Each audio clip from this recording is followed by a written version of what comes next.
Hello guys, welcome back to my channel. आज की video बहुत इंटरेस्टिंग होने वाली है। आज की वीडियो में आपको पढ़ाऊंगी मेल रिप्रोडक्टिव सिस्टम के बारे में। आज की वीडियो में आपको पढ़ाऊंगी कि आपके मेल रिप्रोडक्टिव सिस्टम के अंदर कौन कौन से पार्ट होते हैं, कौन कौन से पार्ट के कौन कौन से काम होते हैं, किस तरीके से आपका स्पर्म बनता है, स्पर्म के अंदर कौन कौन सी चीजें मिली होती हैं, किन किन चीजों के मिलन को हम सीमेन कहते हैं, क्या क्या चीजें मिल जाएंगी। आपके स्पर्म में न्यूट्रिएंट्स भी होता है, कुछ पोषक तत्व होते हैं। पोषक तत्व से इसका मतलब ये नहीं कि वो कोई खाने वाली चीज होती है, वो आपके स्पर्म के लिए पोषक तत्व होते हैं, ठीक है।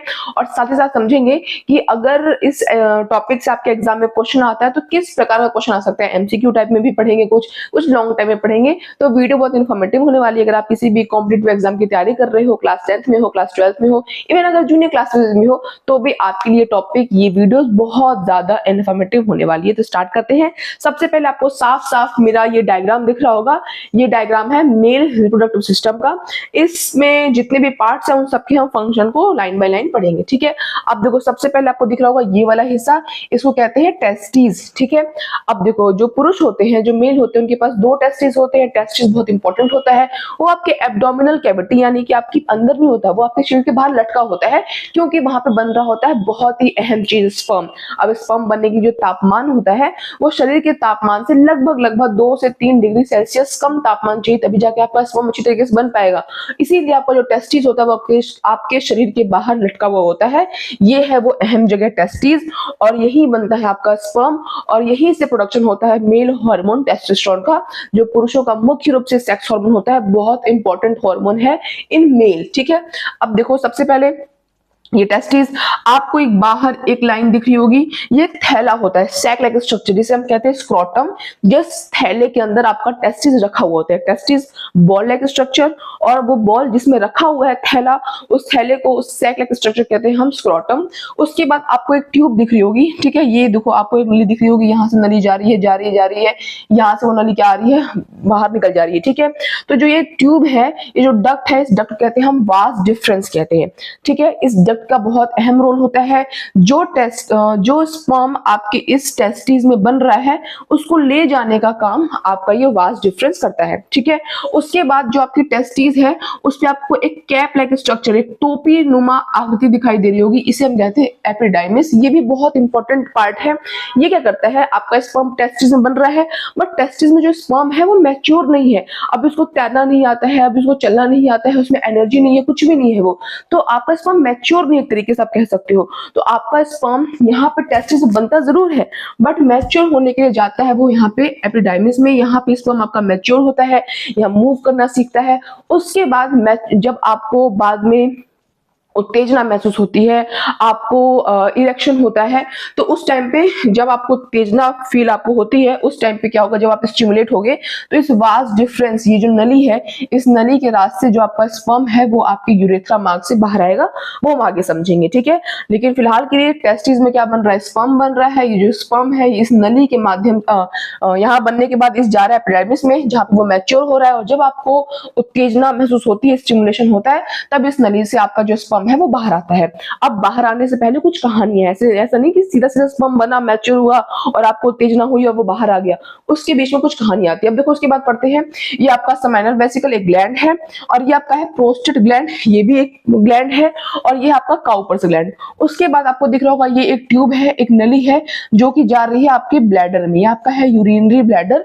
यहाँ पे आपका पेशाब यानी कि यूरिन स्टोर होता है, और जब ये फुल होता है, ब्रेन आपको सिग्नल देता है, आपको अर्ज महसूस होती है और आप वॉशरूम जाते हो, ठीक है। उसके बाद अब देखो, एक इंटरेस्टिंग चीज क्या है कि यहाँ पे स्पर्म बना, यहाँ पे स्टोर हुआ, मैच्योर हुआ, उत्तेजना हुई, मान लेते हैं यहाँ से आपका स्पर्म जो शुक्राणु है वो बाहर आ रहा है, आ रहा है, आ रहा है, आ रहा है। अब देखो, ये जो रास्ता है ये वाला, यहाँ पे यूरिन का आने का मार्ग और आपके स्पर्म के आने का मार्ग क्या हो जा रहा है, एक हो जा रहा है, ठीक है। तो यहाँ पे दोनों का मार्ग क्या हो गया, एक हो गया। इसका मतलब यूरिन के निकलने का पैसेज और आपके स्पर्म का निकलने का पैसेज, दोनों का पैसेज सेम होता है। लेकिन इसका मतलब ये नहीं कि जब स्पर्म बाहर आएगा तो यूरिन बाहर आएगा, और जब यूरिन बाहर आएगा तो क्या स्पर्म बाहर आ सकता है, तो बिल्कुल भी नहीं। एक टाइम पे एक ही चीज बाहर आ सकती है। अगर आपको आपका स्पर्म बाहर आ रहा है तो यूरिन उस टाइम पे बाहर नहीं आ सकता है, और अगर आप वॉशरूम गए हो, पेशाब कर रहे हो, तो उस टाइम पे आपका स्पर्म बाहर नहीं आ सकता है, ठीक है। अब लेकिन मैं आपको एक बात और बताती हूँ, यहाँ तक इस हिस्से तक तो आपका स्पर्म स्पर्म था, बट अब क्या हुआ, ये जो सेमाइनल वेसिकल है, प्रोस्टेट ग्लैंड है, सारे जो ग्लैंड है, ये आपके स्पर्म के अंदर कुछ फ्लूइड ऐड करेंगे, कुछ लिक्विड ऐड करेंगे, जो कि आपको मन में आएगा कि स्पर्म के अंदर ये लिक्विड क्यों ऐड कर रहे हैं, क्योंकि सिर्फ ऐसा नहीं लिक्विड होता है, वो लिक्विड वो फ्लूइड होता है जो आपको स्पर्म को मूव करने के लिए हेल्प करेगा, बट साथ ही साथ वो कुछ न्यूट्रिएंट्स ऐड करता है आपके स्पर्म में, जैसे जिंक ऐड करता है, पोटेशियम, मैग्नीशियम, ठीक है, कुछ मिनरल्स ऐड करता है, जो कि फ्रुक्टोज, जो कि बहुत इंपॉर्टेंट है, ऐड करता है, जिससे कि आपका स्पर्म के अंदर एनर्जी रहे, वो जीवित रहे, वो फीमेल की वजाइना के अंदर जब जाता है तो वहां के एनवायरमेंट में सर्वाइव कर सके, क्योंकि वहां का एनवायरमेंट बहुत एसिडिक होता है, स्पर्म वहां पे सर्वाइव नहीं कर पाते हैं, जो मजबूत हट्टे कट्टे स्पर्म होते हैं वही वहां पे क्या कर सकते हैं, सर्वाइव कर सकते हैं। तो यहाँ तक तो आपका स्पर्म था, लेकिन जैसे ये सब फ्लूइड ऐड हुआ आपके स्पर्म के अंदर, अब इस मार्ग तक आते आते आपका स्पर्म बन गया सीमेन, जिसको हिंदी में हम कहते हैं वीर्य, ठीक है। तो यहाँ पे वो क्या बन गया, सीमेन बन गया। अब क्या होगा, अब यहाँ से वो बाहर आएगा, इस लाइन को, जो ये मार्ग है, इसे हम कहते हैं urethra, which is a common passage of sperm pass करने के लिए भी और यूरिन पास करने के लिए भी। और ये तो आप जानते हो, ये आपका है पेनिस, जिसे हिंदी में हम सिस्टम कहते हैं। तो ये है आपका पूरा मेल रिप्रोडक्टिव सिस्टम का, जो मैंने आपको एक ओवरव्यू दे दिया, आप इसको बहुत अच्छी तरह समझ सकते हो, क्योंकि जब तक इमेज को नहीं समझोगे, डायग्राम नहीं समझोगे, आपको थ्योरेटिकल पार्ट समझ में उतनी अच्छी से आ नहीं पाता है, ठीक है।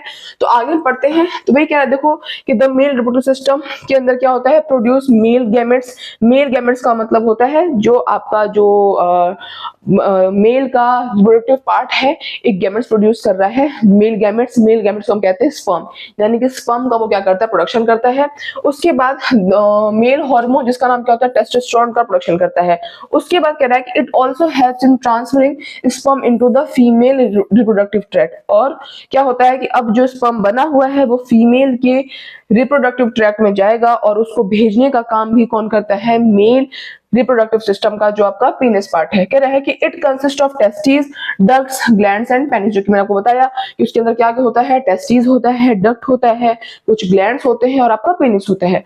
फिर कह रहा है कि टेस्टिस क्या होती है, तो टेस्टिस आपका ओवल अंडाकार शेप का ऑर्गन होता है, जो कि आपके एब्डोमिनल कैविटी के बाहर लटका हुआ होता है, क्योंकि वहां का तापमान कम चाहिए होता है, ठीक है। तो स्क्रोटम, मैंने बताया कि स्क्रोटम क्या होता है, scrotum is a sac like structure, जिसके अंदर टेस्टिस, जो बॉल नुमा आकृति है, वो उसमें क्या होती है, प्रेजेंट होती है। फिर कह रहा है कि यहाँ पे मैंने आपको बताया कि लोअर टेम्परेचर की रिक्वायरमेंट होती है, क्योंकि वहां पे स्पर्म बन रहा होता है। स्पर्म अगर वहां का टेम्परेचर के साथ गड़बड़ हुई तो स्पर्म के बनने में बहुत दिक्कत आएगी। टेस्टिस क्या बनाता है, स्पर्म बनाता है और हार्मोन्स बनाता है, जो कि क्या करेगा, वो आपके जो मेल है, मेल का सेकेंडरी सेक्सुअल कैरेक्टरिस्टिक, जैसे डीप वॉइस हो गया, फेशियल हेयर हो गया, प्यूबिक हेयर हो गया, उनका जो मसल मास हो गया। एक बात बताओ, जैसे मान लो कोई लड़का है, तो उसको आप देख के बता सकते हो कि लड़का है, तो किस चीज से देख के बताते हैं, जो उसका सेकेंडरी सेक्सुअल कैरेक्टरिस्टिक्स होता है, उसके बियर्ड आते हैं, ठीक है, दाढ़ी बनती है, मूछें बनती है, उनकी जो वॉइस होती है वो भी क्या होती है, चेंज होती है जब उनका 13-14 वाली एज को जब वो क्रॉस करते हैं। जो अंडर आर्म्स है, जो प्यूबिक हेयर है, या फिर जो ओवरऑल बॉडी पे जो हेयर है, उन सबकी ग्रोथ क्या हो जाती है, बढ़ जाती है। इनसे हम पहचानते हैं कि ये जो सामने इंसान खड़ा है वो पुरुष है। तो सेकेंडरी सेक्सुअल कैरेक्टरिस्टिक्स डेवलप होते हैं, और वो डेवलप करने का काम कौन करता है, टेस्टोस्टेरोन हार्मोन करता है। टेस्टोस्टेरोन हार्मोन आपके स्पर्म के प्रोडक्शन में और साथ ही साथ पुरुषों के यानी कि मेल के सेकेंडरी सेक्सुअल कैरेक्टरिस्टिक्स के डेवलपमेंट में बहुत इंपॉर्टेंट रोल प्ले करता है। आप इसका स्क्रीनशॉट ले सकते हो, क्योंकि बहुत इंपॉर्टेंट सारे क्या है, पॉइंट है, ठीक है। आगे देखो लिखा हुआ है कि टेस्टिस के अंदर क्या होता है, जो स्पर्म होता है, आप देखो ये टेस्टिस है, ठीक है। अब इस टेस्टिस को क्या करो, बीच से काट दो। जब आप इस टेस्टिस को बीच से काटोगे ना, तो आपको ना ऐसे कॉइल लाइक स्ट्रक्चर, एक गुच्छा दिखेगा, ठीक है। इसे कहते हैं सेमेनिफेरस ट्यूब्यूल्स। इन्हीं ट्यूब्यूल्स के अंदर क्या होता है, स्पर्म का प्रोडक्शन होता है, स्पर्म का फॉर्मेशन होता है, ठीक है। ये बहुत इंपॉर्टेंट है। अगर पूरा आपको जानना है किस तरीके से स्पर्म बनता है, क्या होता है, तो मैंने ऑलरेडी वीडियो बना रखी है, आप जाकर मेरे चैनल पे ये टॉपिक को पढ़ सकते हो, ठीक है। तो कह रहा है कि टेस्टिस के अंदर क्या होता है, एक ट्यूब्यूल्स होते हैं, उसका नाम होता है सेमेनिफेरस ट्यूब्यूल्स, ठीक है। उसके अंदर क्या होता है, स्पर्म का फॉर्मेशन होता है, और फिर वो मैच्योर होने के लिए स्पर्म कहाँ जाते हैं, इस वाले स्ट्रक्चर जो कि है आपका आपका एपिडाइमिस। उसके बाद क्या होता है, अब वो आपका वास डिफरेंस, जो ये नली है, इस नली के जरिए आपका जो स्पर्म है वो बाहर आता है।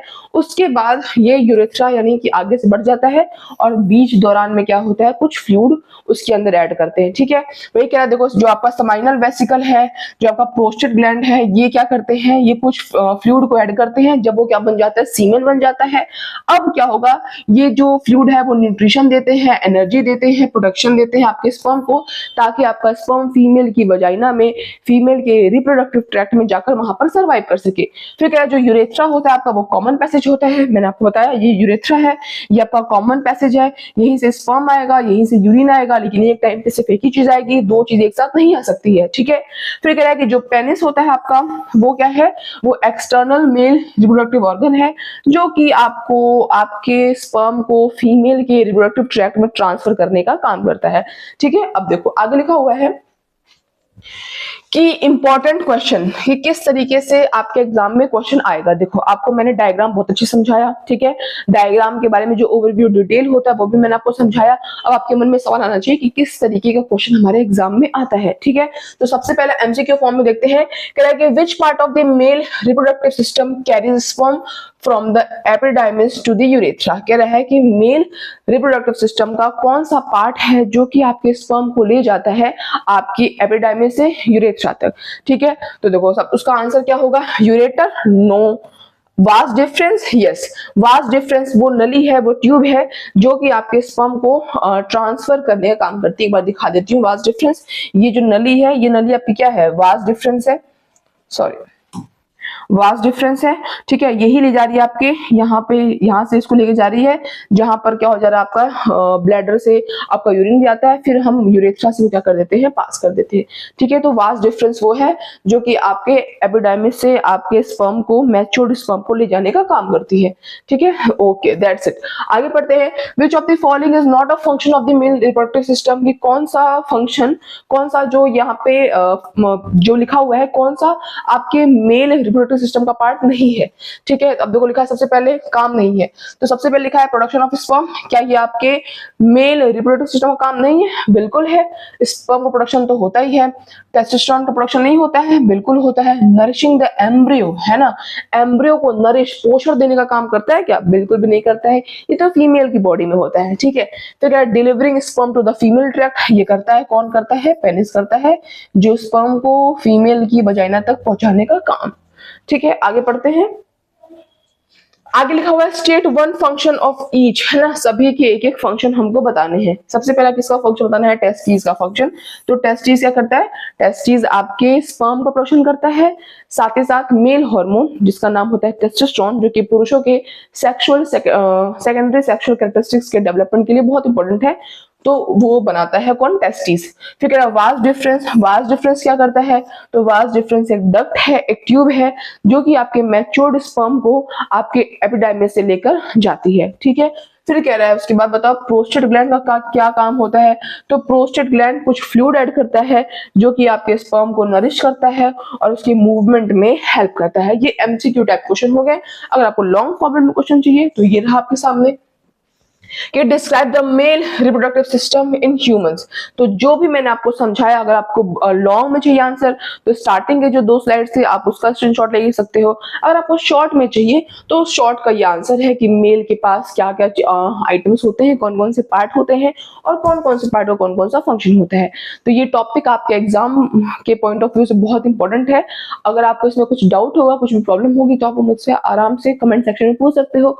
बाकी नेक्स्ट टॉपिक आपको किस पे चाहिए या आप मुझे कमेंट सेक्शन में अपना सजेशन दे भी सकते हो। तो आज की वीडियो के लिए दैट्स इट। अब आपको वीडियो कैसी लगी उसके लिए लाइक, कमेंट, सब्सक्राइब, शेयर जरूर करना। That's all, bye guys.